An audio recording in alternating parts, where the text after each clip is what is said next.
Bueno, me he visto forzado a cortar porque me había pasado 11 minutos cuando estaba hablando de que si solamente la fe basta.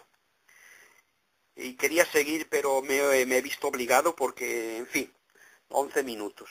Bueno, pues ahora voy a decir aquí pues lo que no he podido decir en el otro por cuestión de tiempo. Entonces, al final decía que si me escuchaban a mí los hermanos no católicos, pues ciertamente iban a estar muy enfadados conmigo, ciertamente no iban a aceptar lo que yo decía, mi palabra, y me llamarían pues y lógicamente pues me considerarán como un hereje por decir que la fe sola no basta, que es necesario la fe, la esperanza y la caridad. Y había dicho que donde hay caridad tiene que haber fe, pero no necesariamente donde hay fe hay caridad. Y la fe sin caridad es una fe muerta. Y decía eso, lo dice San Pablo, esto no lo he dicho anteriormente, me ha venido a la memoria ahora, decía San Pablo que si yo vendo todos mis bienes, si yo me dejo que me quemen, si yo no sé cuántas cosas, si yo hablara las lenguas de los ángeles, si yo hiciera toda clase de milagros, si yo, en fin, si yo pudiera hacer todo eso, si no tengo caridad, si no tengo amor, pues es como una campana que no suena, ¿no? O sea que yo creo que queda claro que San Pablo, aunque de hecho es cierto que realmente recalca muchísimo la fe, porque como he dicho anteriormente, la fe, la esperanza y la caridad son como un tren, y ese tren tiene que tener un vagón, y ese vagón es la fe, ¿no? La esperanza y la caridad van atrás del vagón, ¿no? Van siempre atrás, ¿no? O sea, yo creo que este ejemplo del tren es bastante, ¿no? Un vagón ¿cómo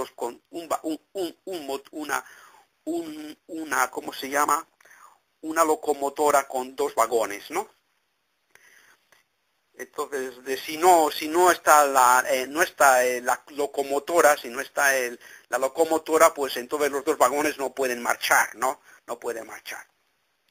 Bueno, vamos a ver. Entonces, sí, eso. Estaba hablando un poco, ahora era cuestión de la iglesia, meternos un poco más de lleno con la iglesia. ¿Quién es la iglesia? ¿Quién es la iglesia? Jesucristo eligió, llamó a 12 hombres, que por cierto, pues no debían tener mucha memoria, no debían de ser muy listos. Si hubieran ido a la universidad posiblemente no hubieran pasado, tendrían que haberse retirado, porque de hecho pues eran unos simples pescadores, ¿no? Y entonces Jesucristo dijo, bienaventurados los pobres, bienaventurados los pobres. Bueno, Jesucristo eligió a 12 hombres, y a esos les dijo, así como mi Padre me ha enviado a mí, a este mundo, ahora yo os envío a vosotros. Y los que os escuchen a vosotros, y los que os amen a vosotros, y los que os acepten a vosotros, y los que nos den la bienvenida a vosotros, todo eso me lo están haciendo a mí. Y si me lo hacen a mí, lo están haciendo a mi Padre. ¿Por qué? Porque Dios me ha enviado a mí y yo os he enviado a vosotros. Pero ahora alguien puede pensar, bueno, pero esto era hace 2000 años y toda esa gente, todos esos apóstoles, todos esos murieron. Bueno, pero si miramos la historia de la Iglesia en el Vaticano, pues están allí, tienen que tener allí, yo nunca he ido allí, pero tienen que tener allí, ¿cómo se llama eso? Pues se llama bibliotecas, tienen que tener una biblioteca bastante grande, y allí se pueden encontrar documentos no inventados, no fabricados por los hombres, sino documentos históricos. Entonces vemos, por ejemplo, toda la historia cómo empezó, cómo los apóstoles empezaron a predicar, cómo luego eligieron a otros que siguieran, o sea, así como Jesucristo les dio el poder dio el poder, les dio ese poder. Luego ellos traspasaron ese poder que recibieron del mismo Jesucristo. Luego ellos, a través de imposición de manos, pasaron ese poder, pasaron a otros, y luego otros a otros, y otros a otros, hasta ahora. Y entonces, ¿quién son ahora los apóstoles? ¿Quién es ahora Pedro? Pues ahora Pedro sigue existiendo. ¿Y Pedro quién es? Pues Pedro es el obispo de Roma. El obispo de Roma, en cualquier momento de la historia, en cualquier centuria, ¿no?, es el Papa. ¿El Papa quién es? El Papa es Pedro, y Pedro es el obispo de Roma, ¿no? Entonces, sigue existiendo Pedro y sigue existiendo los demás apóstoles. Y los demás apóstoles, actualmente, ¿quién son? Pues actualmente los demás apóstoles, son todos los obispos de la Iglesia Católica. Esos son los 11 apóstoles. Esos 11 apóstoles ahora se han multiplicado.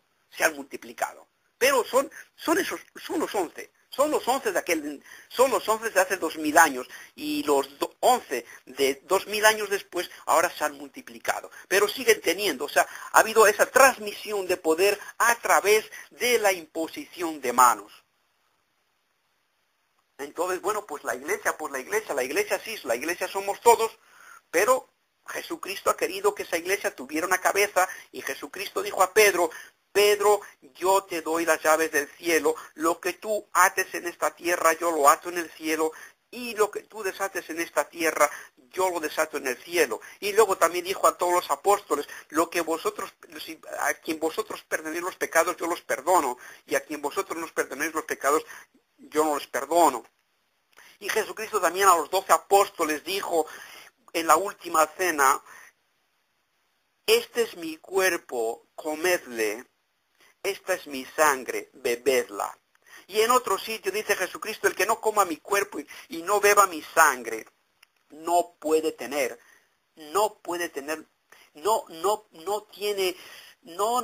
está conmigo.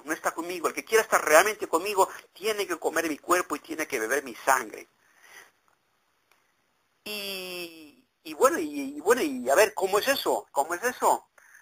Pues eso. Jesucristo cogió un trozo de pan, lo ofreció a Dios, lo bendijo y dijo: esto es mi cuerpo. Luego cogió un cáliz, un cáliz, cogió el cáliz lleno de vino y lo ofreció a Dios, lo bendijo y dijo: esta es mi sangre, tomadla. Bueno, entonces, ¿ahora qué? Pues ahora lo mismo. Ahora ellos, después de que recibieron este mandamiento de Jesús en esa última cena, la Sagrada Cena, pues después de eso, luego empezaron ellos a celebrar lo mismo, a coger pan, a coger vino, en un contexto de oración, en un contexto litúrgico, en un contexto de eso, y rezaron, y ofrecieron el pan, y ofrecieron el vino, y lo bendijeron, y dijo: Jesucristo ha dicho esto: tomad y comed, tomad y bebed. Y entonces, ¿quién tiene ese poder para poder coger ese pan, coger ese vino, ofrecerlo a Dios, bendecirlo? ¿Quién tiene ese poder para coger pan y vino, ofrecérselo a Dios y bendecirlo, y luego poder decir al pueblo: esto es mi cuerpo, esta es mi sangre, comedlo y bebedlo? ¿Quién tiene el poder? ¿Quién tiene el poder? Pues tiene el poder los apóstoles y sus legítimos sucesores. Los apóstoles y sus legítimos sucesores, que son los obispos. Y luego los obispos pues han concedido parte de ese poder recibido de Jesucristo. Luego los obispos han concedido parte de ese poder, no todo el poder que Dios les dio a ellos, parte de ese poder lo dieron a los presbíteros, los dieron a los sacerdotes, para que los sacerdotes ayudaran a los obispos. Puesto que luego los cristianos iban a multiplicar, y un obispo pues no podía, no podía. Los cristianos eran muchos y no podía. Entonces necesitaba gente que le ayudara, y esos son los sacerdotes. Pero quitando los apóstoles, quitando los obispos y quitando los sacerdotes, que son para ayudar a los obispos, ¿no?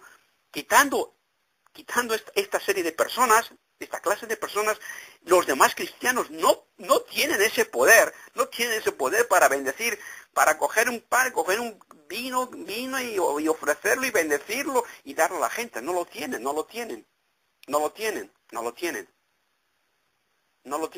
Entonces yo decía, me he sentido un poco obligado a hablar sobre la iglesia porque al final en la otra parte que he hablado de la fe pura o no pura, o de si solamente la fe basta, pues al final yo digo, bueno, yo puedo dormir tranquilo porque aunque mis hermanos no católicos puedan creer que soy un hereje, y aunque crean que yo a lo mejor estoy manipulando la Biblia, la palabra de Dios, pero yo tengo a la Iglesia Católica conmigo, y la Iglesia Católica es la iglesia de los 12 apóstoles de Pedro, y de los obispos. Esa es la Iglesia de Jesucristo, esa es la auténtica Iglesia de Jesucristo, y entonces esa Iglesia está conmigo. Yo lo que estoy diciendo no me lo estoy inventando yo.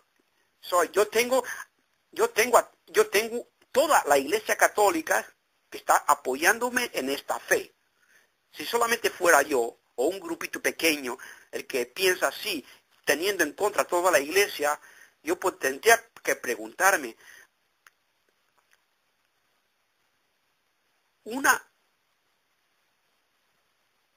todos nos podemos equivocar, pero es más fácil que se equivoquen 2 o 3 que se equivoque toda la gente. Lógicamente, alguna vez a lo mejor puede ser que la gente en general, el pueblo en general, a lo mejor está equivocado, ¿no?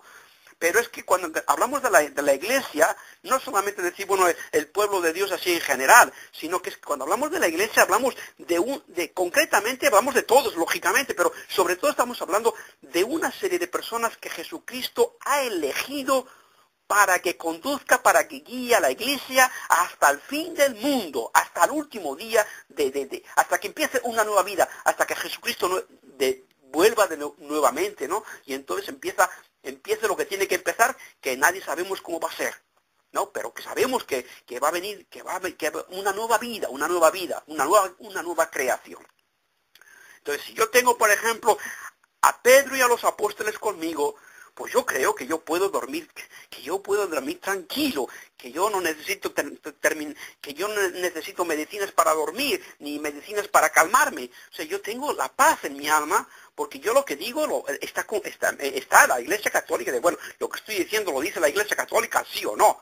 Pues si no lo dice la Iglesia, solamente lo digo yo, pues oye, yo puedo decir, bueno, pero es que la Iglesia Católica dice tonterías. Oye, la Iglesia Católica, que es el Papa, los apóstoles, Pedro y los apóstoles, y ahora el Papa y todos los obispos. O sea, yo puedo aceptar que toda esa gente está equivocada, y yo no puedo aceptar que yo esté equivocado. Pero hombre, no creas tú, yo creo que es un poco estúpido, ¿no? Un poco necio, es decir, Dios me asiste a mí, pero no le asiste a ellos. Hombre, por favor, yo creo que...